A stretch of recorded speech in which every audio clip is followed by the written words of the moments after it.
28th, 1453. The night before the end of the world. Inside the walls of Constantinople, Emperor Constantine XI Palaiologos walked through his city for the last time. He visited the great cathedral of Hagia Sophia, where Greeks and Latins who had feuded for centuries knelt side by side and prayed together. He embraced his generals. He asked forgiveness of anyone he had wronged. He knew what was coming. Outside the walls, Sultan Mehmed II, 21 years old, brilliant, obsessed, gave his army the night off. Musicians played. Fires burned along the Ottoman lines for miles. The soldiers rested before the final assault. Two men, one young, one middle-aged, one with 100,000 soldiers, one with 7,000, one at the beginning of something that would last 500 years, one at the end of something that had lasted 1,000. Tomorrow, one of them would not exist. This is the story of the day the ancient world died, and how a cannon, a wrong gate, and a 21-year-old sultan ended 1,500 years of Roman history before breakfast. To understand why the fall of Constantinople shook the world to its foundations, you have to understand what Constantinople was. It was not simply a city. It was a symbol, perhaps the most powerful symbol in the medieval world. Founded by Emperor Constantine the Great in 330 AD, Constantinople was built on a strategic peninsula where Europe meets Asia, where the Black Sea feeds into the Mediterranean. Constantine chose the site deliberately. It was almost impossible to attack. Water protected three sides. The fourth side faced land, and that land approach was guarded by the most sophisticated defensive walls ever built in the ancient world. The Theodosian walls, constructed in the early 5th century, were a masterpiece of military engineering. They were not one wall, but three: an outer wall, a main wall, and a massive inner wall rising nearly 40 feet high, backed by 96 towers spaced close enough that archers could provide overlapping fields of fire. In front of the walls was a deep moat. The total defensive system was nearly 4 miles long and had never been successfully breached. The city had been attacked more than 20 times. Arabs, Slavs, Bulgars, Rus warriors from the north, a crusader army that briefly took the city by treachery in 1204. Each time, the walls held, or the attackers were eventually driven off. By 1453, Constantinople was the last remnant of the Eastern Roman Empire, Byzantium, which had survived the fall of Rome in the west by 1,000 years. At its height, the Byzantine Empire had controlled Greece, the Balkans, Anatolia, the Middle East, and North Africa. Now it had been reduced to a single city and its immediate surroundings.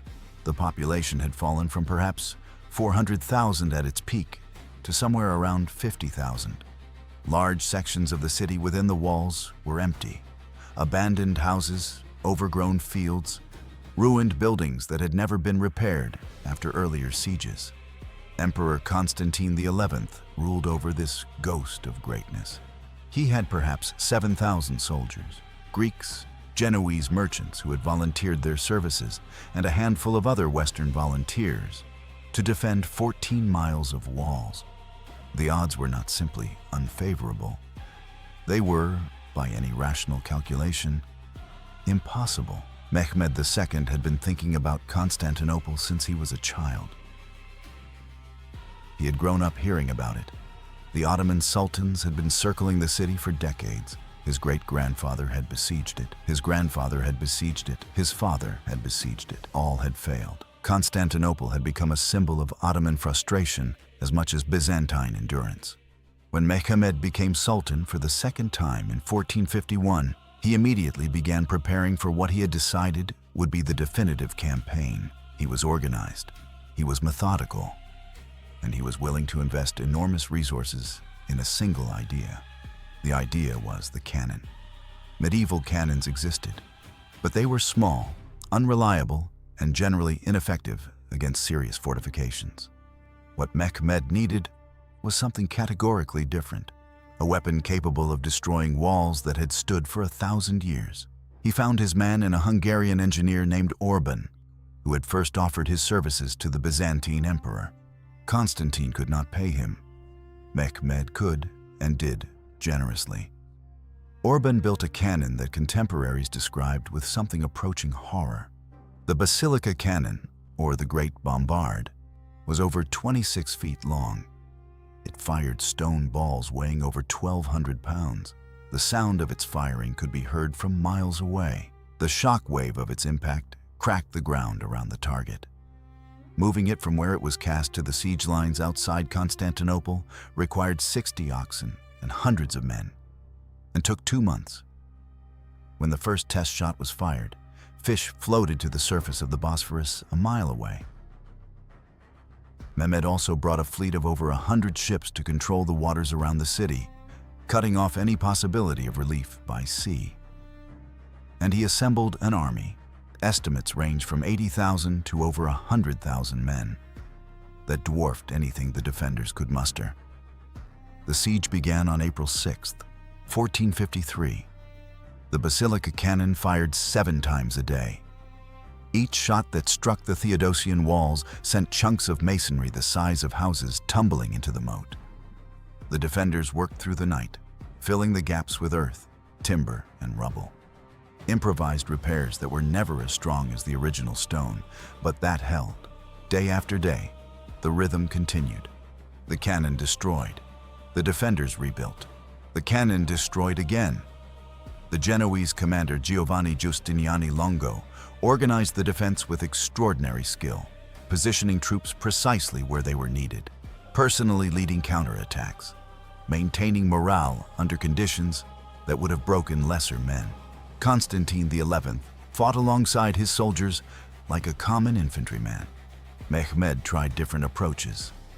He attempted to roll a fleet of ships across a greased log road overland, bypassing the chain that blocked the entrance to the Golden Horn harbor, and succeeded, positioning Ottoman ships inside the harbor for the first time. He tried mining operations beneath the walls. He tried mass assaults that cost thousands of Ottoman lives without breaking through. The city held for 53 days. Against all probability, against all logic, the 7,000 defenders of Constantinople held. Then Giustiniani was wounded. What mattered was what Giustiniani did next. He asked to be evacuated from the walls. When the soldiers saw their commander being carried away, something broke. The rumor spread that he had been killed. Panic rippled through the defense. At almost exactly that moment, Ottoman soldiers found a small gate in the walls, the Kerkoporta, that had been left unlocked in the chaos of the fighting. It was a small gate, used for sorties, and someone had forgotten to secure it. A small group of Ottoman soldiers pushed through. Then more. Then the cry went up from inside the walls. The city had been entered. The defense collapsed within minutes. Constantine XI, the last Roman emperor, was last seen tearing off his imperial regalia, the purple cloak that marked him as heir to 1,500 years of Roman history, and charging into the Ottoman soldiers flooding through the gate. His body was never identified with certainty. It was, in its way, a fitting end for the Roman Empire, not a surrender, not a flight. A charge into the impossible. The city fell on the morning of May 29th, 1453. Mehmed allowed 3 days of pillaging as he had promised his troops. Then he rode in himself. He went directly to the Hagia Sophia, the greatest church in the Christian world, built by the Emperor Justinian in the 6th century, and for 900 years, the spiritual heart of Eastern Christianity. Mehmed walked through its doors and stopped and stood in silence. He reportedly wept. He converted it to a mosque on the spot. He declared himself Kaiser-i-Rum, Caesar of Rome. He was 21 years old, and he had just claimed the inheritance of the Roman Empire. The fall of Constantinople sent shockwaves through the world that are still reverberating today. In Europe, the reaction was one of collective horror. Constantinople had been the shield of Christendom for 1,000 years, the eastern wall that kept the Islamic world at a distance. Now that wall was gone, Pope Nicholas V called for a crusade. Nothing came of it. Thousands of Greek scholars fled the city carrying manuscripts, ancient texts of Greek philosophy, science, and literature that had been preserved in Byzantine libraries, while the originals in the West had been lost centuries before. These scholars and their books poured into Italy, where they found an enthusiastic audience. The rediscovery of classical Greek thought was one of the primary engines of the Renaissance. The Ottoman control of Constantinople also meant Ottoman control over the most important trade routes between Europe and Asia. Merchants who had traveled overland through Byzantine territory now faced heavy Ottoman taxes. The price of Asian goods in Europe spiked. This created a desperate commercial pressure to find alternative routes to Asia, routes that did not go through Ottoman territory. That pressure drove European powers to fund increasingly ambitious maritime expeditions. In 1488, Bartolomeo Diaz rounded the southern tip of Africa. In 1492, Columbus sailed west looking for Asia and found the Americas instead. In 1498, Vasco da Gama reached India by sea. The fall of Constantinople did not cause the age of exploration, but it accelerated it dramatically. The desire to go around the Ottomans drove Europeans to discover the world. The trade networks that connected every continent, the eventual dominance of Western powers, is tangled up at its roots. With the morning of May 29, 1453, when a small gate was left unlocked and an empire fell. A city that had held for 1,000 years fell because someone forgot to lock a gate. The last Roman emperor died without a crown in a crowd of soldiers on a Tuesday morning. And a 21-year-old sultan stood in the greatest church in the Christian world and wept at what he had destroyed. The ancient world did not fade. It did not slowly give way. It fell all at once before dawn on a spring morning in 1453. Black Atlas. History leaves clues. We follow them.